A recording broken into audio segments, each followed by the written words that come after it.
एक लेक्चर में ये सब चीज़ें मैं ख़त्म करा चुका था। अभी एक लेक्चर और लेते हैं, उसमें हम बाकी का पार्ट देख लेते हैं ना। चलो थोड़े बहुत क्वेश्चन और देख लेते हैं और फिर अब आगे बढ़ते हैं इसमें। चलो एक क्वेश्चन लिखो, log of 10 1 degree, log of 10 1 degree और बेस कितना है 10, plus log of 10 2 degree, 10 2 degree base क्या है 10, फिर कितना है log ऑफ 10 3 डिग्री और बेस कितना है 10। और इस तरह से आपको दिया है log, लास्ट में दिया है log ऑफ 89 डिग्री और बेस कितना है 10, log ऑफ 89 डिग्री और बेस कितना दिया है 10, 10 में 89 डिग्री बेस। अब देखो यहाँ से कैसे लिख सकते हैं, तो हमें तो सीधा फॉर्मूला याद है कि log m प्लस log 8 क्या होता है। अगर log में प्लस में चीज़ आती है तो मल्टीप्लाई में पहुँच जाता है।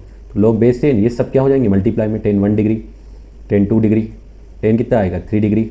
इस तरह से ये मल्टीप्लाई में जाएंगे, 10 44 डिग्री भी आएगा, 10 45 डिग्री भी आएगा, 10 46 डिग्री भी आएगा, ठीक है ना।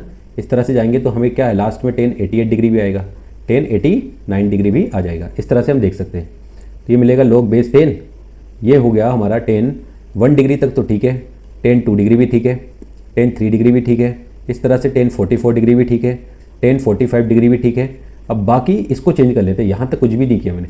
46 डिग्री को हम क्या लिख सकते हैं, तो 46 डिग्री होता है 90 माइनस 44, तो 10 90 माइनस थीटा तो कोट थीटा, तो ये तो कोट 44 हो गया, ठीक है। अच्छा 88 डिग्री को चेंज कर लो, 88 डिग्री को क्या लिख सकते हैं 10 90 माइनस 2 डिग्री, 88 मतलब होता है 90 में से 2 डिग्री कम करके लिख सकते हो, तो 10 90 माइनस थीटा, तो ये भी कोट 2 डिग्री हो गया। अच्छा इसे 89 डिग्री को लिख सकते हैं 90 माइनस 1 डिग्री, तो 10 90 माइनस थीटा कोट 1 डिग्री हो जाएगा। अब अगर आप ध्यान से देखो तो 10 1 degree cot 1 cancel, 10 2 cot 2, 10 3 cot 3 cancel, 10 44 cot 44 cancel, और 10 45 डिग्री तो वैसे ही 1 होता है, यानी सब कैंसिल आउट होके 1 ही हो रहा है। log 1 की वैल्यू कितनी होती है 0 होती है, तो हम इजीली हम फाइंड कर सकते हैं इसकी वैल्यू। चलो और देख लेते हैं एक आध। ये लिखा हुआ है क्यूब रूट ऑफ 5 की power 1 by log 5 base 7 plus 1 by under root, है ना, इस रूट के अंदर ही अंडर रूट माइनस log 0.1 और बेस में है 10। अब इसको सिंप्लीफाई करते हैं क्या दिखता है। अच्छा अगर मैं इसको सिंप्लीफाई करूँ तो ये बनता कैसा है, पहले तो ये सब कुछ रूट के अंदर है तो उसको लिखा रहने देना, क्यूब रूट है इस तरह से। अब ये 5 की पावर में जो दिख रहा है तो उल्टा करके लिखो, ये मिलेगा log 7 बेस 5 प्लस 1 बाई, अब ये देखो अंडर रूट में, अच्छा 0.1 जो होता है 1/10 होता है ये 10, तो ये वाली जो वैल्यू है ये तो नेगेटिव आ गया -1, है ना। जिस नंबर्स का लोग निकाल रहे हैं अगर वही बेस, अगर बेस उसका उल्टा होता है तो -1 आता है, तो ये -1 एक माइनस पहले से है तो ये +1 हो जाएगा, +1 का अंडर रूट 1 ही होता है, ठीक है। 5 को यहाँ शिफ्ट किया, 7 को यहाँ शिफ्ट किया, तो ये कितना मिलेगा क्यूब रूट ऑफ 7 और log 5 बेस 5, log 5 बेस 5 तो वैसे ही 1 हो जाता है, तो आंसर आ गया क्यूब रूट ऑफ 7 + 1 8 आ गया। 8 का क्यूब रूट कितना होता है 2 होता है, तो ये 2 आंसर आ जाएगा इसका इस, ठीक है। तो आई होप क्लियर हो गया इस तरह से, है ना। चलो एक और देखते हैं। नेक्स्ट क्वेश्चन क्या लिखा हुआ है, log of base 3 1 + 1/3, log of base 3 1 + 1/4, log of base 3 1 + 1/5, है ना, ऐसे बढ़ता जा रहा है। और लास्ट में क्या जा रहा है, ऐसे चलते जा रहा है, लास्ट में जा रहा है log ऑफ बेस 3 1 + 1/242, ये दिया है आपको। अच्छा अगर हम देखें इसमें तो सभी में थोड़ा सिंपल करके लिख लेते हैं, सबसे पहले तो इसको सिंप्लीफाई कर लेते हैं। तो अगर मैं इसको सिंप्लीफाई करूँ तो मुझे दिखता है log बेस 3 1 + 1/3 4/3 होता है, log ऑफ बेस 3 1 + 1/5 4 5/4 होता है, log ऑफ बेस 3 ये 6/5 हो गया। इस तरह से देखें तो लास्ट वाला कितना आ जाएगा log of 243 base divide by 242, base तो वही 3 है। अच्छा सभी का बेस 3 है तो आप इजीली फॉर्मूला लगा सकते हो, log m मतलब बेस तो ये सेम है, तो log m + log n क्या हुआ log m × n, तो सबको मल्टीप्लाई कर लो 4/3 5/4 6/5, इस तरह से चलते आ रहा है। लास्ट में कितना बन रहा है 243 डिवाइड बाई 242, ये मिल रहा है। अच्छा इसमें कुछ कैंसिल आउट हो रहा है, न्यूमरेटर डिनोमिनेटर्स ये तो कैंसिल आउट हो रहे हैं, तो यहाँ बचा कौन कौन, तो यहाँ पे log बेस 3 बचा है और 243 बचा है, ठीक है ना, और ये 3 भी बच गया है ना डिवाइड में, तो log बेस 3 है। अच्छा 243 को 3 से डिवाइड करो तो 81 आता है, तो यहाँ से देखिए 81 मतलब क्या होता है 3 की पावर 4, तो 4 आगे जाएगा, और log बेस 3 कितना होता है 1, तो ये आ जाएगा 4, तो ये हमारा क्या आ जाएगा आंसर। इसका एग्जैक्ट आंसर कितना मिलेगा 4 मिल जाएगा इसका, ठीक है। तो आई होप क्लियर हो गया है ना, ठीक है। ओके एक आध क्वेश्चन और करते हैं इनिक्वालिटी के, है ना, किसके लॉगरिथमिक इनिक्वालिटी नहीं लॉगरिथमिक इक्वेशन के। कौन सी है लॉगरिथमिक इक्वेशन, यानी इसमें इक्वेशन दिखाई दे ऐसे क्वेश्चंस को हम देख लेते हैं एक बार। चलो क्वेश्चन है, ज़्यादा कुछ नहीं है, सही सेम कंपैरिजन करना है जैसे ही टाइप का, है ना। तो यहाँ पे लिखा हुआ है 3 की पावर log x बेस 3 = 27, कितना लिखा हुआ है 27।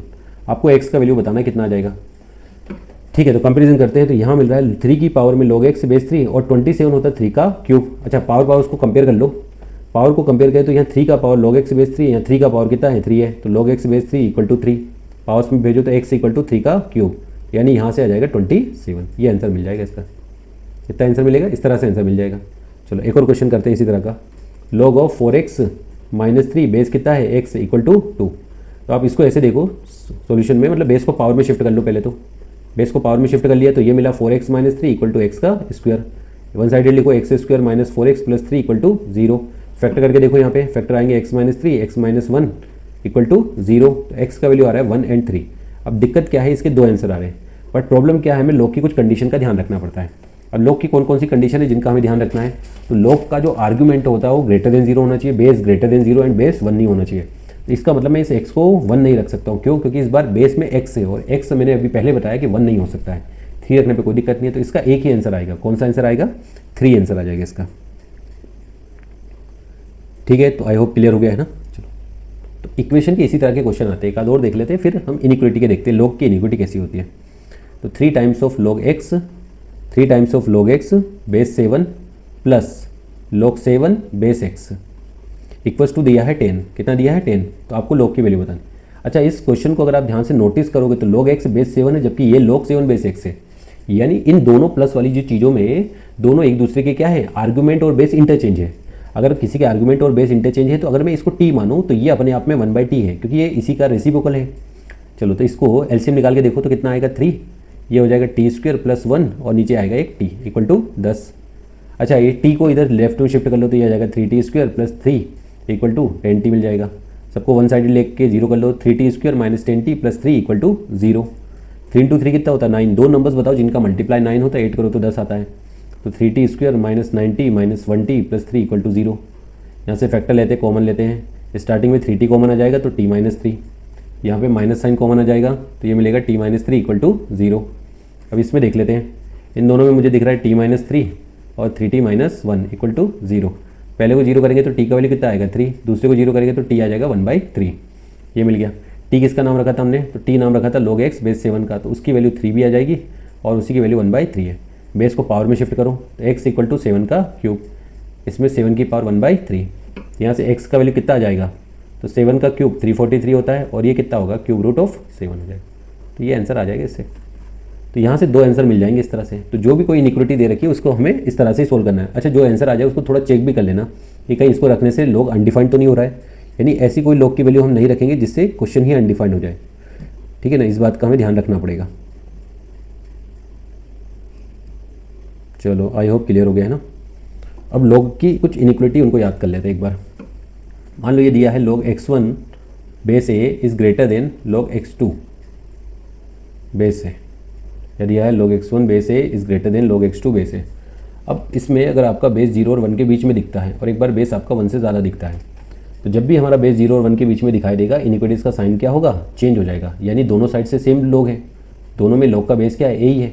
दोनों साइड से log को हटा दो। अब जैसे log को हटाएंगे तो इधर x1 बचेगा, इधर x2, सेम इधर भी x1 बचेगा, इधर x2। बट जैसे ही बेस 1 से ज़्यादा होता है ना, बेस क्या होगा? 1 से ज़्यादा होगा तो इनिक्विटीज़ का साइन एक्जैक्टली सेम रहता है, बट इधर एक्जैक्टली चेंज हो जाएगा। बस इस बात को याद रख लेना। तो log की कंडीशन क्या रखनी है याद, कि दो साइड log है और कंपैरिजन करना मुझे दो logs में। तो अगर दो log में मुझे कंपैरिजन करना है तो दोनों साइड का बेस क्या होना है? सबसे पहले तो सेम होना चाहिए। तो यहाँ से ध्यान से देखें तो दोनों log का बेस कितना है? a है। दोनों साइड से log हटा दिया तो इधर x1 सीधा x2 से ग्रेटर देन होगा अगर आपका बेस 1 से ज़्यादा है तो। यानी साइन चेंज कब नहीं होता है? जब बेस 1 से ज़्यादा हो। बट अगर बेस 1 से छोटा हो तो साइन क्या होता है? चेंज हो जाता है। इसका भी रीज़न क्या है? इसका रीज़न है जैसे सपोज करो a 1 से ज़्यादा है, अगर a 1 से ज़्यादा हुआ तो ग्राफ इंक्रीजिंग कि डिक्रीजिंग? Definitely increasing. तो बताओ इंक्रीजिंग ग्राफ में बड़े नंबर पे वैल्यू ज़्यादा दिखती है कि छोटे नंबर पर? तो बड़े नंबर पे ही वैल्यू ज़्यादा है। ठीक है ना। तो अगर मान लो log 3 बेस अच्छा 3 और 2 में बड़ा कौन है? तो 3 और 2 में बड़ा हमें पता है 3 है, इसका मतलब log 3 पर वैल्यू ज़्यादा आएगी। ठीक है। और अगर यही ग्राफ डिक्रीजिंग हो जाए, है ना, यही ग्राफ, अच्छा तो log का साइन चेंज हुआ कि दोनों साइड से अगर मैंने log हटा दिया तो सेम साइन दिख रहा है मुझे। बट अगर यही ग्राफ डिक्रीजिंग है, डिक्रीजिंग ग्राफ में ये बताओ मुझे, एक नंबर है 2 और एक नंबर है 3, 2 पर कम नेगेटिव, 3 पर ज़्यादा नेगेटिव, तो बताओ वैल्यू किसकी ज़्यादा आएगी? log 3 और ये log 2 है। 3 और 2 में तो बड़ा होता है 3, बट अगर आप इस ग्राफ के हिसाब से देखोगे तो log 2 की वैल्यू ज़्यादा आ रही है। यानी इन दोनों के साइन कैसे दिख रहे हैं? उल्टे दिख रहे हैं। तो जब भी log हटाओगे अगर बेस आपका 1 से कम है तो साइन चेंज होगा, अदरवाइज साइन क्या रहेगा, सेम रहता है। ठीक है, क्वेश्चन करके देख लेते हैं और आइडिया लग जाएगा। क्वेश्चन दे रखा है आपको 3 की power log base 2 x square plus x plus 1 greater than 1 है ये, है ना, ये दे रखा है। तो आपसे x का वैल्यू पूछा है, किसका वैल्यू पूछा है, x का वैल्यू पूछा है। अच्छा ये देखते हैं एक बार।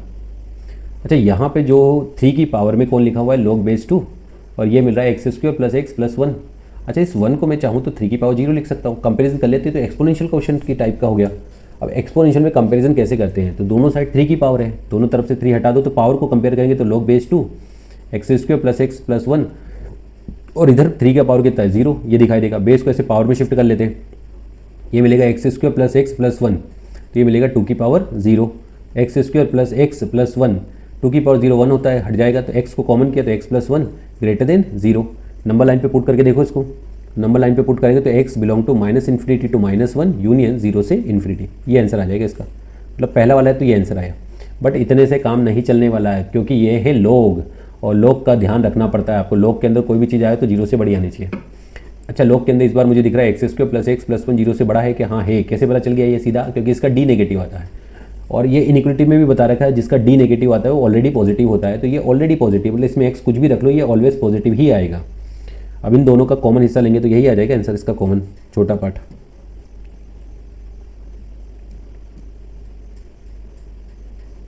ठीक है, ओके। एक तो ये देखा कि दोनों साइड log है। अच्छा ये पावर वाले की भी कहानी थोड़ी सी याद रखना कि जब हम एक्सपोनेंशियल में ले जाते हैं तब क्या होता है।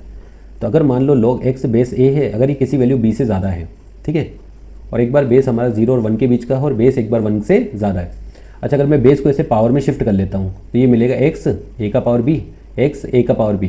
अच्छा जब बेस 0 और 1 के बीच में तो साइन चेंज होगा, अदरवाइज साइन चेंज नहीं होगा, एक्जैक्टली सेम दिखाई देगा। इसको भी इस तरह से याद रख लेना। तो अगर log x बेस a दिख रहा है हमारा, है ना, और बेस को हम ऐसे एक्सपोनेंशियल फॉर्म में चेंज करते हैं तो कब साइन चेंज होता है, जब बेस क्या हो 0 और 1 के बीच में, और अगर बेस 1 से ज़्यादा है तो साइन चेंज नहीं होता है। ठीक है, डायरेक्टली एक क्वेश्चन से समझ लेते हैं इस बात को। क्वेश्चन में दे रखा है आपको log of x square minus 16, और बेस कितना है इसका 10, और ये दिया है less than equal to log of base 10, और ये लिखा हुआ है 4x माइनस 11। अब इसको सोल्व करते हैं एक बार। अच्छा दोनों साइड ध्यान से देखो, log दिख रहा होगा, और दोनों साइड log का बेस कितना है 10, तो दोनों साइड से log हटा दो, साइन चेंज होगा कि नहीं होगा, नहीं होगा, क्योंकि बेस कितना है 10 है, log का बेस कितना है 10 है, मतलब log का बेस अगर 1 से ज़्यादा है तो साइन चेंज नहीं होता है। ये मिलेगा x square minus 4x minus का 5 less than equal to 0। Factor कर लेते हैं इसके, तो x माइनस 5 एक्स प्लस 1, ये फैक्टर मिलेगा। नंबर लाइन पे पुट करके देख लो इसको, नंबर लाइन पे पुट करेंगे तो -1 5 plus minus plus less than वाला पार्ट कितना आया, तो ये मिल रहा है हमें -1 से 5, ये आ जाएगा पहले का आंसर। तो फर्स्ट का आंसर तो मिल गया इसमें। चलो सेकंड को सोल्व करते हैं इस बार। सेकंड में एक और बात का हमें सिर्फ इतने से काम नहीं चलता है, इससे एक और बात का हमें ध्यान रखना पड़ता है। किस बात का हमें ध्यान रखना पड़ता है, अगर आप देखोगे तो एक बात का हमें ध्यान रखना होगा कि log के अंदर जो चीज़ दिख रही है ना वो भी 0 से बड़ी होनी चाहिए। तो log के अंदर वाली चीज़ों का भी ध्यान रखना पड़ता है, उसके अंदर वाली चीज़ों को आपको 0 से बड़ा करना पड़ेगा। ठीक है, तो एक्स स्क्वायर log के अंदर क्या दिख रहा है आपको, तो ये दिखा एक्स स्क्वायर माइनस 16, बस इसको भी 0 से बड़ा करना होगा। फैक्टर कर लो, x minus 4 x plus 4 greater than 0। Number line पे पुट करके देखो, नंबर लाइन पे पुट करेंगे तो -4 plus 4 plus minus plus greater than वाला पार्ट ढूंढ के बताओ, तो -∞ से -4 यूनियन 4 से इन्फिनिटी, ये आ जाएगा दूसरे का आंसर। चलो इसी तरह से तीसरा, log के अंदर जो दिखे इसको भी 0 से बड़ा करो, 4x माइनस 11 0 से ज़्यादा, x 11/4 से ज़्यादा, तो थर्ड वाला आंसर आ जाएगा 11/4 से लेकर इन्फिनिटी। ये तीसरे का आंसर आया। 1 2 3 तीन आंसर आ चुके हैं हमारे पास। अब आपको इन तीनों का क्या ढूंढना है, कॉमन ढूंढना है। ठीक है, चलो तीनों का कॉमन ढूंढते हैं, क्या मिलता है। एक -1 है, एक माइनस का 4 है ना, एक माइनस का 4 है, एक माइनस का 1 है, एक प्लस का 4 है, एक प्लस का 5 है। 11/4 क्या होता है, 4 से छोटा होता है। ठीक है, अब 3 लाइन में बनाऊंगा, है ना, एक एक करके 3 लाइन बना के दिखाता हूँ मैं आपको। पहला बोल रहा है -1 और 5 के बीच का रखो, तो ये -1 है और ये 5 है, इनके बीच का रख लिया, दोनों को कंसीडर करना है। दूसरा बोल रहा है -4 से कम रखो, तो चलो -4 से तो मैंने कम रख लिया, और 4 से मैं रखूँगा ज़्यादा, ये भी रख लिया, दूसरी लाइन भी बन गई हमारी, है ना, ये है दूसरी लाइन। चलो तीसरा क्या बोल रहा है, थर्ड बोल रहा है 11/4 से ज़्यादा रखो, 11/4 को कंसीडर नहीं करना है और ज़्यादा रखना है। अब तीनों का कॉमन पार्ट आप ध्यान से देखो, तीनों का कॉमन पार्ट क्या यही दिख रहा है आपको, इतना पार्ट दिख रहा है मुझे तो कॉमन। तो कहाँ से कहाँ तक में कॉमन दिखाई दे रहा है आपको, तो अगर आप ध्यान से देखो तो 4 से लेकर 5 तक में कॉमन दिख रहा है। अच्छा 4 से जो 5 में कॉमन है, क्या उसमें 4 कंसीडर है क्या, नहीं, सेकंड वाली लाइन में तो 4 आ ही नहीं रहा है। इसका मतलब यहाँ पे जो आएगा 4 से 5, जिसमें 4 क्या होगा, कंसीडर नहीं होगा, ये आंसर आ जाएगा इसका। तो आई थिंक इसके क्वेश्चन समझ में आ गए आपको कि कैसे करना है ना, यानी किस वैल्यू को कंसीडर करना है और किसको नहीं करना, वैसे भी आप देख सकते हो। तो इनइक्वालिटी के क्वेश्चन इसी तरह के आते हैं, आप कर सकते हो और भी, है ना। ठीक है, फिर कभी प्रैक्टिस सेशन रख लेंगे और इस तरह से याद कर लेंगे। नेक्स्ट हेडिंग लिखो, पहले तो एक नंबर बताओ, एक क्यों लिखो ना, कैरेक्टरिस्टिक एंड मेंटिसा। क्या होता है कैरेक्टरिस्टिक एंड मेंटिसा? ये क्या चीज़ होती है कैरेक्टरिस्टिक एंड मेंटिसा? तो कैरेक्टरिस्टिक और मेंटिसा का मतलब होता है, अगर हमने किसी लॉग की वैल्यू निकाली है ना, कोई लॉग है और उसका वैल्यू हमने निकाला, तो उसका वैल्यू कुछ इंटीजर आया और प्लस कुछ फ्रैक्शनल आया। जो भी हमने निकाला लॉग का वैल्यू, मतलब एक नंबर था, उस नंबर में हमने उसका लॉग निकाला, और अगर हमने उसमें लॉग निकाला तो उसमें कुछ इंटीजर पार्ट आया और कुछ फ्रैक्शनल पार्ट आया। तो जो इंटीजर पार्ट आता है उसी को हम बोलते हैं कैरेक्टरिस्टिक। क्या बोलते हैं उसको? कैरेक्टरिस्टिक। और जो डेसिमल पार्ट आता है उसको हम बोलते हैं मेंटिसा। ठीक है, जैसे सपोज करो एक नंबर था, कोई भी एन नंबर था, है ना, और उसका जैसे मैंने लॉग निकाला, मुझे आंसर आया 2.3। 2.3 मतलब 2 और 0.3 आया। तो इसमें 2 जो है वो कैरेक्टरिस्टिक को डिनोट कर रहा है और 0.3 किसको डिनोट कर रहा है? मेंटिसा को। तो ये थोड़ा सा याद रखना कि कैरेक्टरिस्टिक जो होता है वो होता क्या है। जो भी कोई नंबर होगा उसका हम लॉग निकाल के देखेंगे, और जैसे आप उसका लॉग निकाल के देखते हो, उसका जो इंटीजर पार्ट होता है उसको कैरेक्टरिस्टिक बोलते हैं। मेंटिसा हमें से यह मिलता है। तो कैरेक्टरिस्टिक और मेंटिसा। अच्छा, मेंटिसा की एक खास बात है कि मेंटिसा की जो भी वैल्यू आती है वो हमेशा 0 और 1 के बीच में आती है। 0 आ सकती है उसकी वैल्यू, लेकिन 1 कभी नहीं आती है, मतलब डेसिमल वाला होता है, 0 पॉइंट समथिंग होता है, मतलब मेंटिसा कभी नेगेटिव नहीं होता है। यानी सपोज करो अगर किसी का वैल्यू माइनस का 2.3 आता है ना, अगर कोई लॉग है और उसका वैल्यू माइनस का 2.3 आ जाता, तो माइनस का 2.3 को -2 -0.3 लिख सकते हैं क्या? नहीं लिख सकते। क्यों नहीं लिख सकते? इसमें तो मेंटिसा नेगेटिव लिख रहा है। तो फिर इसको कैसे लिखेंगे? तो -3 + 0.7 लिखेंगे इसको। मतलब मेंटिसा को हम नेगेटिव नहीं बनाएंगे, मेंटिसा हमेशा डेसिमल वाला पार्ट होगा। तो -3 + 0.7 दिखाई देगा। ये इस तरह से देख सकते हैं इसको। ठीक है, अब इसमें मेन क्या क्या चीज़ें होती है। अब एक नंबर है ना, अगर कोई बोले कि एक नंबर है हमारे पास n, है ना, क्या है, नोट करके ऐसे याद रख सकते हैं कि एक नंबर है मेरे पास n, और उसमें उसने पूछ ली कि नंबर ऑफ डिजिट कितनी है इसके, इस n के पास कितनी डिजिट है। मान लो 100 है, तो 100 में कितनी डिजिट होती है? 3 गिन सकते हो। अगर मैंने लिखा 54, बताओ 54 में कितनी डिजिट है? 2, 5 और 4। तो अगर कोई नंबर है n, उसमें अगर वो गिनने के लिए बोला कि इसमें बताओ कितना डिजिट है, तो बहुत ईजी है, आप इस नंबर का निकाल लो लॉग, है ना, लॉग निकाल लो बेस 10 लेके। तो इससे कुछ कैरेक्टरिस्टिक आएगा, उससे कुछ मेंटिसा आएगा। तो अगर आपसे बोला जाए कि इसमें कितना डिजिट है, तो बहुत ईजी है, उसमें आप कैरेक्टरिस्टिक में एक जोड़ दो, यही उसका आंसर हो जाता है। ठीक है, यानी कि अगर किसी क्वेश्चन में वो बोल रहा है कि इसमें डिजिट कितनी है गिन के बता दो, तो आपको उसका लॉग ले लेना है, और जैसे आप उसका लॉग लोगे तो उसमें जो इंटीजर पार्ट आएगा या जो उसका कैरेक्टरिस्टिक आएगा उसमें क्या जोड़ देना है? एक जोड़ देना है। तो उसी को क्या बोलते हैं? कितना डिजिट इसमें आता है। अच्छा, एक और चीज़ आता है कि एक नंबर है उसमें डेसिमल के बाद कितने जीरो है ना, तो डेसिमल के बाद कितने जीरो है? तो number of zeros after decimal, decimal के बाद उसमें कितना जीरो है, ये अगर आपसे पूछ लिया जाए तो आपको करना कुछ नहीं है, सेम काम करना है। लॉग निकाला बेस 10, तो कोई ना कोई कैरेक्टरिस्टिक और मेंटिसा आएगा, तो कितने जीरो है ये पता करना है, तो इसका मोड ले लो -1, ये कर दोगे तो ये आ जाएगा आपका, कितना जीरो है उसमें, ये ऐसे निकाल सकते हैं, मोड C -1। जैसे छोटा सा एक एग्जांपल में लिख के बता देता हूँ, उससे ज़्यादा अच्छा क्लियर होगा। मान लो आपसे बोल दिया जाए कि एक नंबर है 100, क्या नंबर है? 100। बताओ इस 100 में कितना डिजिट है, गिन के बताओ। तो आप वैसे तो गिन नहीं सकते हो, कितना डिजिट है? 3 डिजिट है ना, बट अगर मुझे फॉर्मूले से देखना है तो मैं पहले इसका निकाल दूंगा लॉग। तो 100 का मैं लॉग निकालता हूँ बेस 10, तो ये आएगा 2, यानी इसमें कैरेक्टरिस्टिक 2 आया और मेंटिसा 0 आया, तो C का वैल्यू कितना आ गया? यहाँ से 2 आया। अभी मैंने फॉर्मूले में क्या बोला था कि नंबर ऑफ डिजिट जब भी काउंट करनी हो तो आपको क्या करना है? C में एक जोड़ देना है। तो C आपका 2 आ चुका है, उसमें एक जोड़ दो, तो कितना हो जाएगा? 3। और गिन के भी देख लो, आपको 3 डिजिट दिखाई दे रही होगी। ठीक है, अच्छा एक और चीज़ पूछते हैं, वो नंबर 0.00001 ये दे रखा है। अब क्वेश्चन में ये पूछ लिया कि बताओ इसमें डेसिमल के बाद कितनी जीरो है ना, तो डेसिमल के बाद कितनी जीरो है ये भी हम गिन तो सकते हैं, गिन के देखो 1 2 3 4 जीरो है ना। तो इसका तरीका क्या है? लॉग n बेस 10, आपको इसका लेना है लॉग। क्या करो? लॉग ले लो। तो लॉग लेंगे तो कितना आएगा? 1 2 3 4 5, तो ये बनेगा 10 की पावर -5 बेस 10, तो -5 आ गया, मेंटिसा 0 आया। तो यहाँ से कैरेक्टरिस्टिक कितना है? -5। अभी मैंने बताया कि नंबर ऑफ जीरोज़ कितने होते हैं after decimal, number of zeros after decimal, decimal के बाद कितने जीरो होते हैं? तो फॉर्मूला है मोड C -1, तो -5 का मोड ले लो 5 -1 कितना आ जाएगा? 4, तो ये आ जाएगा इसका 4 आंसर। ठीक है, तो बहुत इजी है, ऐसे याद रखना भी इजी है, मतलब इस तरह से हम याद कर सकते हैं इसको। ठीक है, अब ऐसे कोई कुछ क्वेश्चन आ जाए, जैसे एक थोड़ा सा बड़ा सा क्वेश्चन लिख लेता हूँ। मैंने ये बोल दिया कि नंबर ऑफ डिजिट्स बताओ, किसमें नंबर ऑफ डिजिट बताना ही है मुझे, कितने? 2 की पावर 100 में। एक नंबर है 2 की पावर 100, उसमें डिजिट बतानी कितनी है। तो आपको कुछ नहीं करना है, उसका लॉग ले लेना है।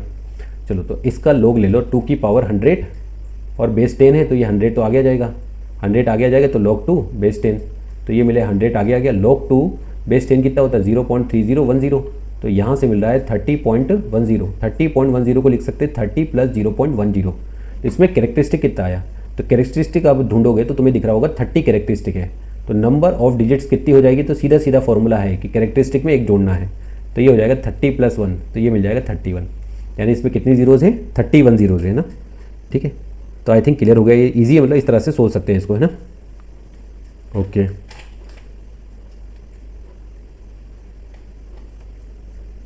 ठीक है, तो इसी तरह के और भी क्वेश्चन हो सकते हैं, क्वेश्चन तो हज़ारों हो सकते हैं ना, मतलब आपको बस तरीका पता होना चाहिए।